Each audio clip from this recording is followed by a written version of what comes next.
నమస్కారం అండి, నా పేరు doctor Sunil Reddy, consultant neuro psychiatrist at treatment range hospital KBHP Hyderabad. So ఈరోజు మనము irritable bowel syndrome by anxiety. ఇప్పుడు యాంగ్జైటీలో GI సిస్టమ్ కూడా, అంటే అన్నవాహిక నుంచి మనము ఫ్లాటస్ పోయేంత వరకు ఉన్న సిస్టమ్ మొత్తం GI సిస్టమ్ అంటాము. ఇందులో మార్పులు కలుగుతాయి అన్నమాట యాంగ్జైటీ వల్ల. అందులో ఇరిటబుల్ బౌల్ సిండ్రోమ్ అనేది ఒక మెయిన్ సిమ్టమ్.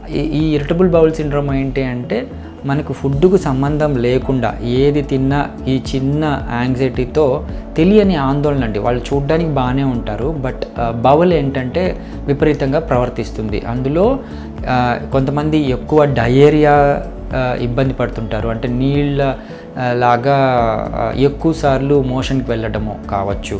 ఆర్ కాన్స్టిపేషన్, అంటే 2-3 రోజులకు ఒకసారి మోషన్కి వెళ్ళడం కావచ్చు.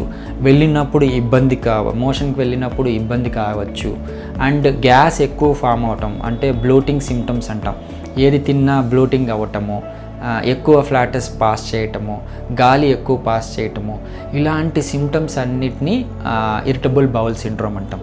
ఆబ్వియస్గా వీళ్ళు గ్యాస్ట్రోఎంట్రాలజిస్ట్ని కలిసి వాళ్ళు ఎండోస్కోపీలు కానీ కొలనోస్కోపీలు కానీ చేసి అంతా నార్మల్ ఉంది అని చెప్పి, ఇది చిన్న స్ట్రెస్ వల్ల వస్తుందండి, మీరు సైకియాట్రిస్ట్ని కలవండి అని చెప్తారు.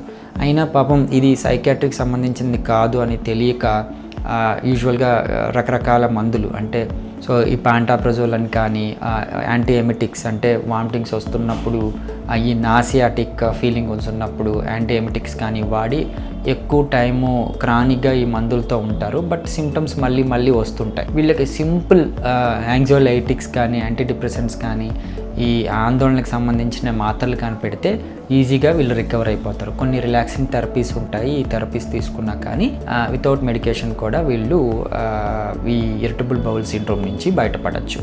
దీన్ని యూజ్ చేసుకోగలరు. Thank you.